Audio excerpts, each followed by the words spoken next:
This is Tony Cole from Cide Show Studios, and you are experiencing Poppitt's Corner.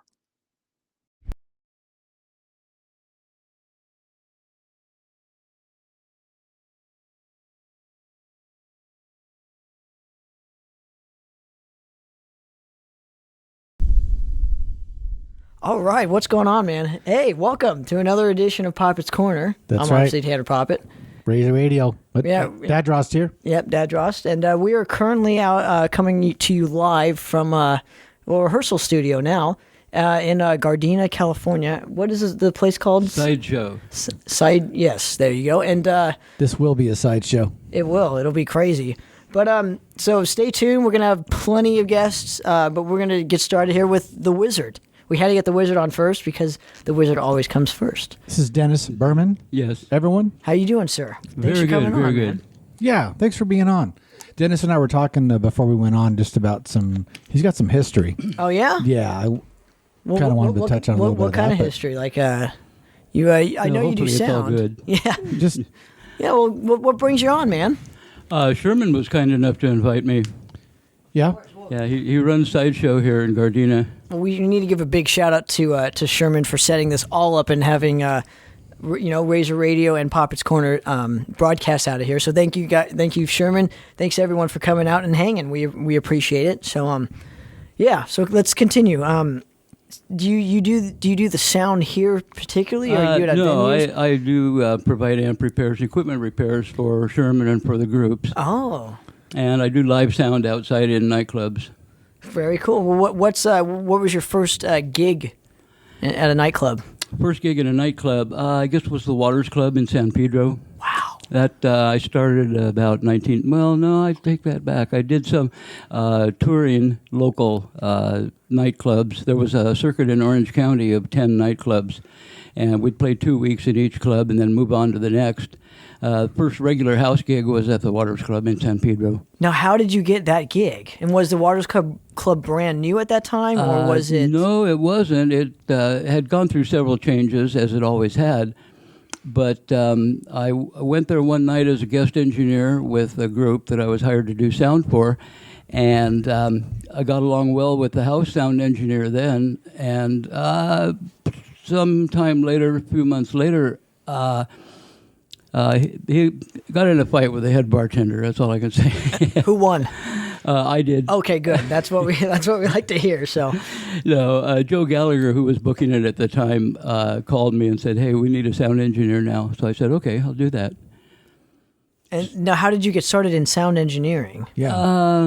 I actually started as a musician, and down the road somewhere I realized, sound is really important when you're playing live. And from my experience, I've realized that every band needs somebody out front that knows how to adjust the sound and balance things and make them sound as good as possible. So I decided rather than fight the politics in bands, I'll just go with the sound. That's awesome, And, and it's it's- obviously job security, right? 'Cause It's been very interesting anyway. I get to work with a lot of different bands, types of music, different people. Now, so what? I guess can you give me a year on when you started to do sound or started playing in I bands? started to do sound in 1979. Wow. With a friend of mine. We formed our own sound company, started doing independent gigs. And then about 1982 was when I started doing the Orange County circuit. Did that for a couple of years, and then continued on with independent gigs until 1988 approximately, when I started working at the Waters Club. So you worked there from 1988 until what? About 5 years ago. Wow. But I actually worked there for 22 years. The club had gone through several changes musically, mostly. In about 1992, he changed it to a Mexican nightclub where they play regional music, norteño and banda. Yeah. So, I guess what were your favorite times? I guess at the Waters Club, like what were the kind of the bands that you enjoyed doing sound for? There were bands that played at the Waters Club I enjoyed doing sound for. There still are groups that are just a cut above average or have something unique going on for them, and it's always enjoyable to work with them, especially if they're cool people to work with. I mean, I'm sure you have your stories of. Yeah, I was going to say from '79 through up to now, there's probably a lot of You wouldn't bands. believe it, and some of them are really laughable. Yeah. And some of Yeah. the people that you probably think are great are jerks, and Yeah. some of the people that are. You find that out, yeah. And some of them are way cooler than you expect. Yeah. That's awesome. Did you find a lot of bands coming in and specifically asking for you to do their sound? On occasion. Because I would imagine most bands when they're playing and they have a sound guy. Because I know from your experience, Right. It's like, man, this sound guy is freaking terrible. I'm going to do it myself. Yeah. And that's probably just out of default that you end up doing your own sound, and when you have a good sound guy and you know a certain venue, it's like, that sound guy, man, we got to brought our own guy, and a lot of the venues don't like that either when you bring your own guy. But Yeah. You really have to explore the situation and weigh the alternatives. Sometimes the house engineer really knows more about the system and how to operate it Sure. than somebody coming in cold. So you have to check him out. yeah, but every band deserves, if they're going to perform, deserves to sound their best, and you want to have That's the best right. guy out there for you. Sure. Absolutely correct. So, I guess when it came to playing in a band, because you said you had played in a band before, what was your instrument? Bass guitar. Okay, so you were a bass player. And did you just get sick of? I mean, obviously you got sick of other sound man, so you just wanted to make it better, or? Well, at the time, and I had some experience with really good sound men in just one-off situations, but I realized that the sound really, especially at the time, seemed to be just miserably screwed up all the time. And so the band, if they were worthy of it, really needed somebody out front that knew something about them, knew their material, or what a good mix sounded like, to be able to do the sound for them. And did you do actual like CDs for the group where they can get like the CD at the show after? live recordings? Yeah, like a live recording. Rarely, on occasion.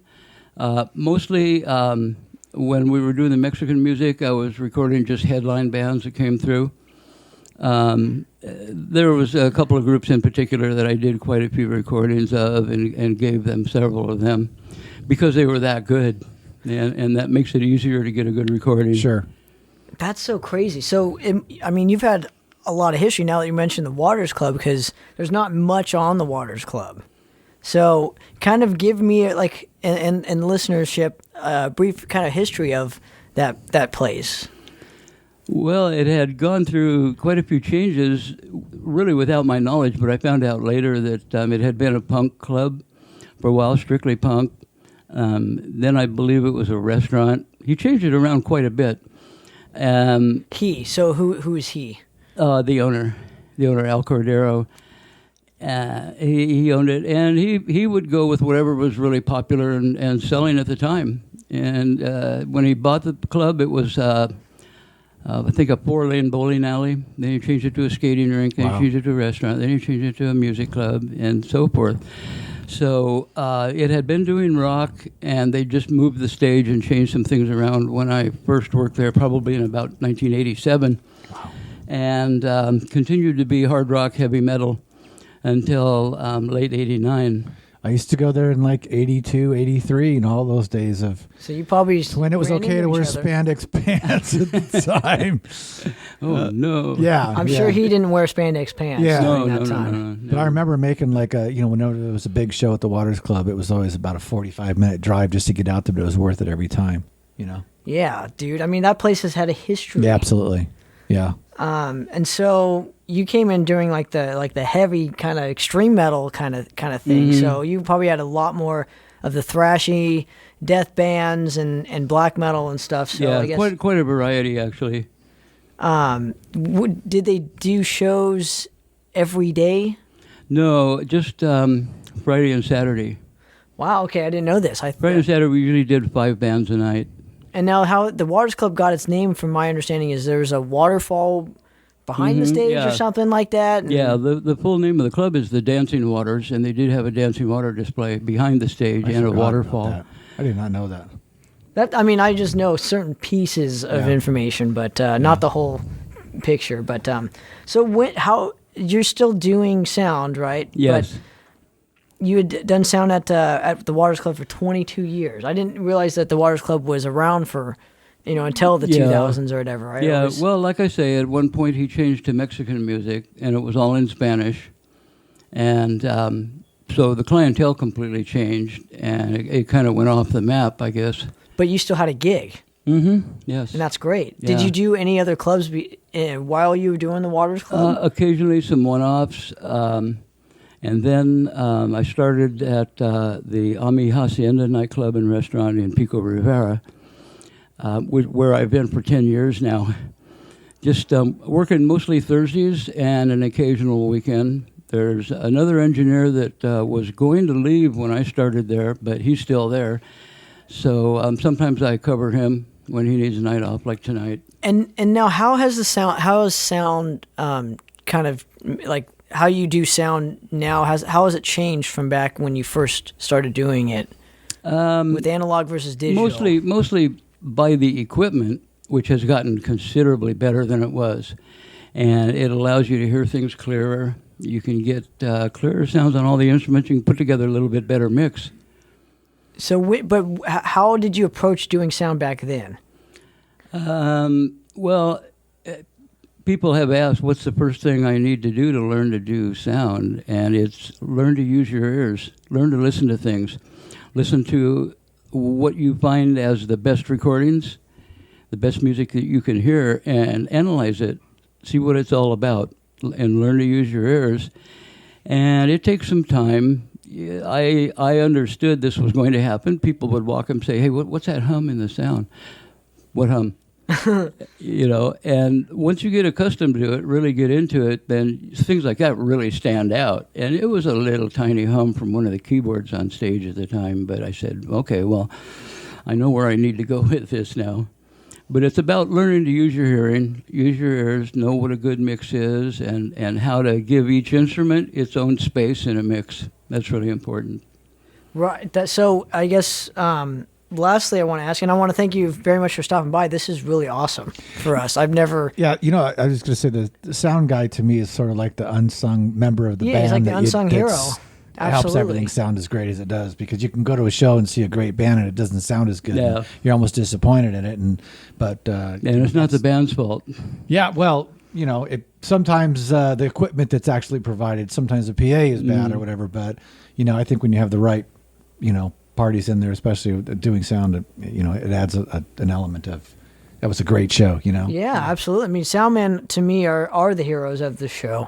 They're just as important as the musicians. Yeah. The lighting guy is even a hero to me. If you don't have good lights, usually the sound man, I know that he does the lights or whatever too, but whoever's doing them both, it has to be recognized. Yeah. I'd watch a show in the dark as long as it sounded great, though. Yeah. I would too. Yeah, it is true. It is true, man. But Dennis, thank you very much for stopping by and hanging with us for a few. Okay, well, thank you for talking with me. Absolutely. I'd Come like back to thank on Sherman anytime. for inviting me. You're welcome on anytime. I appreciate it, Dennis. Awesome. Thanks for being on. We'll check in with you guys in a minute. The Wizard. The Wizard, ladies and gentlemen. Thank you, Dennis, so much. So we'll be back. You're listening to Poppitt's Corner and watching it, ladies and gentlemen, and we'll be right back. Cheers.